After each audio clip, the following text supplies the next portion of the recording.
नमस्कार मंडळी, अहम सेंटर फॉर थेरपीच्या यूट्यूब चॅनलवर आपलं सगळ्यांचं स्वागत आहे. आपण प्रेग्नन्सी सिरीजचा आजचा पुढचा व्हिडिओ पाहणार आहोत आणि हा विषय जो आहे तो मला वाटतं प्रत्येक बाईसाठी खूपच रेलेव्हंट असणार आहे, which is the topic of शरीर, आपलं शरीराकडे बघण्याचा दृष्टिकोन आणि तो प्रेग्नन्सीमध्ये कसा बदलू शकतो आणि जर का तो बदलला असेल तर त्या बाबतीत आपण काय करू शकतो. तर ह्या विषयांवर, या थीम्सवर आज आपण संभाषण करणार आहोत. तर लगेचच त्याच्यामध्ये आपण उडी मारूया. चला.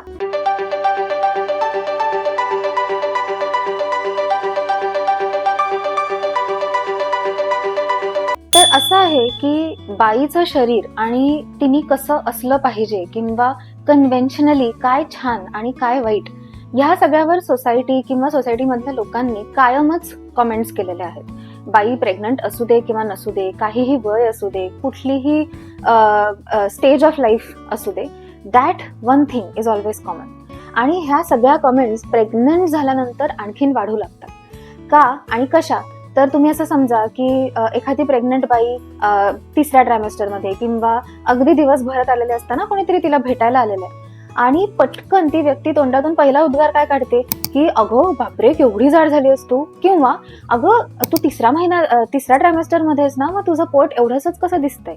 आणि ह्या कमेंट्स एवढ्या सटली केल्या जातात किंवा इतक्या ऑटोमॅटिकली केल्या जातात की ना त्या करणाऱ्या व्यक्तीला जाणवत असतं की हे अतिशय इनअप्रोप्रिएट आपण काहीतरी म्हणतोय, ना त्या जी बाई जे ऐकत असते तिला ते त्यावेळेला रेजिस्टर होतं की आपण ह्याच्यावर काहीतरी बोललं पाहिजे की हे असं मला आवडलेलं नाहीये.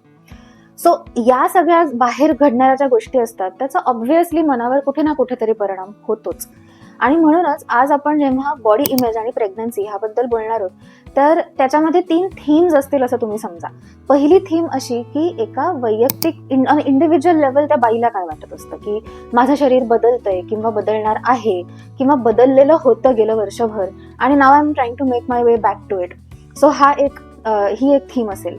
दुसरी थीम की जनरली माझ्या शरीराबरोबरचं नातं कसं होतं इवन प्री प्रेग्नन्सी, कारण ते जे नातं आहे त्याचा ऑफकोर्स रिपरकशन असणार आहे प्रेग्नन्सीत होणाऱ्या शरीरातल्या बदलांबरोबर. आणि देन सरते शेवटी हे की लोक जेव्हा येऊन तुम्हाला सल्ले देऊ लागतात, स्वतःचे ओपिनियन्स मांडतात किंवा कोणाचं मी हे असं पाहिलं होतं, ऐकलं होतं आणि ते तुम्हाला येऊन ते सांगायला लागतात, तर त्यावेळेला आपलं मानसिक स्वास्थ्य आपण कसं जपू शकतो सगळ्यात प्रोटेक्टिव्हली आणि प्रोऍक्टिव्हली, ही असणार आहे आपली तिसरी थीम. तर if you are one of those people ज्यांचं प्रेग्नन्सीच्या आधी सुद्धा स्वतःच्या शरीराबरोबर थोडंसं लव्ह हेट रिलेशनशिप असायची की there are some parts of my body that I like आणि सम दॅट आय डोंट, किंवा मला अजिबातच मी कशी दिसते हे मला आवडत नाही, मला अखंड आयुष्यभर मी ह्याच्यावर टीकाच ऐकलेल्या आहेत, असं जर तुमच्या बाबतीत असेल तर I will very strongly urge you to sit with yourself and these thoughts way before you become pregnant.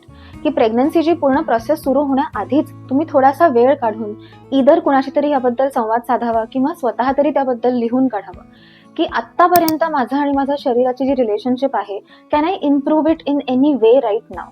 मी स्वतःला जर जशी आहे तशी जर स्वीकारायचं असेल तर मी काय पाऊल उचलू शकेन, म्हणजे प्रेग्नन्सीमध्ये जेव्हा शरीरातले बदल व्हायला लागतील त्यावेळेला तिकडे मला तो त्रास कमी होईल किंवा मी त्यांना ऍक्सेप्ट करू शकेन. So that is the very first thing which I feel needs to be done.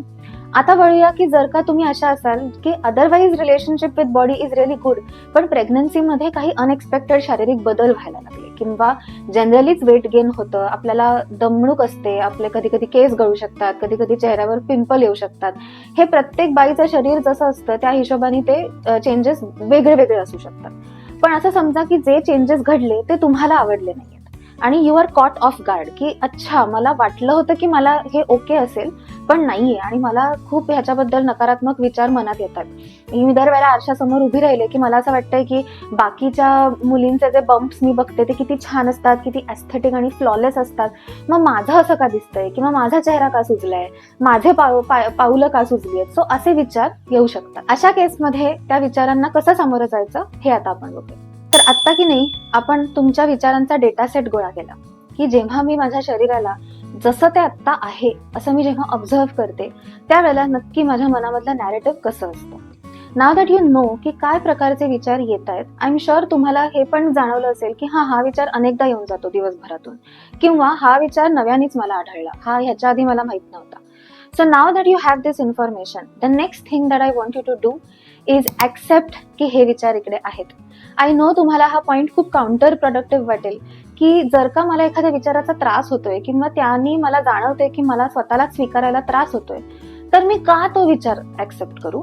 तर त्यासाठी एक खूप सोपं एक्झाम्पल मी तुम्हाला देईन, की एखादी गोष्ट जर का तुमच्या आजूबाजूला आहे, आता तुम्हाला इकडे माझ्या मागे हे कपाट दिसत असेल, आता हे कपाट इकडे असताना जर मी हे म्हणत राहिले की अरे तू काय आहेस, जा इकडनं, कशाला आहेस तू, अजिबात मला नकोय हे कपाट, हे जर मी म्हणत राहिले, तर यू कॅन ओनली इमॅजिन की किती ते माझीच एनर्जी किती त्याच्यामध्ये वाया जाईल आणि ते कपाट जे आहे ते तिकडेच राहील. सो तसंच काहीसं आपल्या विचारांचं पण असणार आहे, की just because we say that तो विचार असला नाही पाहिजे डझंट मीन दॅट तो निघून जाईल. त्यामुळे first and foremost give your self the grace की हा विचार आता आहे. आता पुढे वळताना त्याला आपण रिफ्रेम करणार आहोत. सो जस्ट बिकॉज एखादा विचार ऍक्सेप्ट केला doesn't mean that we cannot reframe it, right? So आता ते कसं करायचं ते पाहू. आता रिफ्रेम करायचं म्हणजे काय, तर we want to shift your focus. जेव्हा तुम्ही तुमच्या शरीराकडे पाहता आणि त्याच्याबरोबर सगळे जे विचार आहेत ते येतात, त्यावेळेला most of the thoughts are regarding the aesthetics of your body, की हा इकडे स्ट्रेच मार्क आलाय जो घाण दिसतोय, किंवा माझे केस आधी किती जास्त दाट होते आता किती पातळ झालेत, किंवा हा इकडे पिंपल आहे, इकडे डाग पडलाय, ह्याचा तो मला आवडत नाही. So a lot of the thoughts are to do with the aesthetics. Or then त्याच्याशीच थोडासा जवळपासचा एक विचार असा असतो की मला माझं प्री प्रेग्नन्सी शरीर परत कधीतरी मिळेल का, आणि हे आत्ताच असं आहे तर पोस्टपार्टम माझं शरीर कसं दिसेल. सो घुमून फिरून आपण ते सगळे जे निगेटिव्ह विचार असतात ते शरीर म्हणजे अट्रॅक्टिव्ह म्हणजे ॲस्थेटिक आणि ते असंच असलं पाहिजे याच्याकडे कुठेतरी ते घेऊन जाणार असतात. तर हा जो फोकस आहे तो थोडासा आपण रिफोकस करूया युटिलिटीकडे आणि फंक्शनॅलिटीकडे. म्हणजेच की हा स्ट्रेच मार्क इकडे आहे, but what is it signifying right now? It is signifying की माझं स्किन तेवढी स्ट्रेच होती आहे to make space for my baby. It is making space for the uterus that is growing inside of it. जर का माझ्या स्किनने ते केलं नसतं तर माझ्या बाळाला आतमध्ये जागा कमी पडली असती, त्याच्या डेव्हलपमेंटवर परिणाम झाला असता. So it is the functionality that I am looking at, that my skin is so amazing की ते स्ट्रेच होऊन परत बाळ बाहेर आल्यानंतर ती स्किन परत पूर्ववत होऊ शकते. So that is one way to look at it from a functional point of view. दुसरं की हे सगळे जे बदल होत आहेत ते काहीही तुम्ही वाईट जगता आहात किंवा तुम्ही कुठली तरी वाईट सवय जोपासली आहे आणि त्याने तुमच्या शरीरावर हे परिणाम होत आहेत, असं काहीच नाहीये. All of those changes are happening so that you get to create a new life. आणि मला असं वाटतं की because pregnancy is so common आणि अनेक पिढ्यानपिढ्या हे घडत आलेलं आहे, त्यामुळे कुठेतरी त्यातली जी मॅजिक आहे ना ती हरवत जाते. So it is not any less magical just because people before you have done it and people after you will also be doing it. तुम्ही तुमच्या शरीरात जे आत्ता करता आहात that is a stand alone miracle in of it self. आणि जर त्या मिरेकलच्या पॉइंट ऑफ व्ह्यूने तुम्ही तुमच्या शरीराकडे पाहू शकलात की this is how I am nurturing my baby even before I get to meet him or her, तर हे जे सगळे ॲस्थेटिक चेंजेस आहेत ना ते कुठेतरी दुय्यम वाटू लागतील आणि rather your concentration will move towards की मी असं काय करू जेणेकरून मला आतून छान वाटेल, मला आतून त्या बाळाबद्दल, स्वतःबद्दल आणि ह्या पूर्ण प्रोसेसबद्दल सकारात्मक वाटेल. आणि हे विचार जर का तुम्ही रिफ्रेम करू शकलात की पुढच्या वेळेला आरशासमोर उभं राहिल्यानंतर समजा की तो स्ट्रेच मार्क बद्दल एक विचार तुमच्या मनात आला, पहिलं तुम्ही काय करणार, यू विल से की ओके हा विचार आता इकडे आलेला आहे, येऊ दे, काही वेळासाठी असू दे. Then you reframe it to की हा स्ट्रेच मार्क का आहे, हा या कारणांमुळे आहे. आणि then you finally move to appreciating and thanking your body for what it is letting you do, which is creating a life. ही जर तुम्ही पूर्ण प्रोसेस स्वतः बरोबर करू शकलात तर आय गॅरंटी यू की स्वतःच्या शरीराबरोबरचं नातं तुमचं कैक पटीने सुधारेल. पुढचा मुद्दा थोडासा फिलॉसॉफिकल लेवलचाही आहे आणि तो मुद्दा सांगण्या अगोदर थोडासा माझा पर्सनल एक्सपिरियन्स सांगते. I am one of those women who grew up believing की मी अजिबात दिसायला चांगली नाहीये किंवा मी खूप जाड आहे, मी खूप हेवी आहे, आणि अनेक अनुभवांमधनं तो एक नॅरेटिव्ह माझ्या मनामध्ये बिल्ड होत गेला. मग जसे जशी मी कॉलेजमध्ये आले, व्यायामाची आवड सुरू झाली किंवा सुरुवातीला फक्त मी चांगली दिसेन या मोटिवेशननी मी व्यायाम सुरू केला. Over the years my relationship with my body improve, my relationship with exercising improve. पण मग मुद्दा आला की अच्छा आता आपण प्रेग्नंट होणार आहोत, आपण हा माइंडफुली डिसिजन घेतोय की आपल्याला फॅमिली स्टार्ट करायची आहे. मग त्यावेळेला माझं जे जिमचं मोटिवेशन आहे किंवा जो माझा मोमेंटम आहे तो कुठेतरी मंदावणार, किंवा प्रेग्नन्सी आणि त्याच्या पुढची 1 ते 2 वर्ष पोस्टपार्टमचा जो पिरियड असतो त्यामध्ये अखंड शरीरात माझा बदल होत राहणार. नवीन रुटीनमध्ये मला आत्ता जेवढा वेळ व्यायामाला देता येतोय तेवढा कदाचित देता येणार नाही. ह्या सगळ्या गोष्टींबद्दल मला काय वाटतंय हा मी एक स्वतःला मुख्य प्रश्न विचारला. आणि दुसरं की मग त्याच्यातून जी उत्तरं आली त्याच्याशी डील कसं केलं, तर तिकडे तो फिलॉसॉफिकल पॉइंट येतो. तर हा पॉइंट थोडासा सिंक इन होऊ देऊया आपण, की मी आणि माझं शरीर हे at the end of the day दोन वेगवेगळ्या एंटिटीज आहेत. आणि this realisation or this acceptance has help me really look at my body as a work in progress all the time. की आज माझं शरीर असं आहे, पुढच्या महिन्यात असं नसेल, त्याच्या पुढच्या महिन्यात अजून वेगळं असेल. सो हे पूर्ण मुद्द्यालाच हात घालतं की आपण बाहेरून कसे दिसतो आहोत ह्याच्या बरोबरची आपली अटॅचमेंट जेवढी जेवढी कमी होत जाईल, तेवढंच प्रेग्नन्सीत होणाऱ्या शरीरातल्या बदलांचा ऍक्सेप्टन्स सुद्धा वाढत जाईल, असं मी प्रामाणिकपणे अनुभवलं.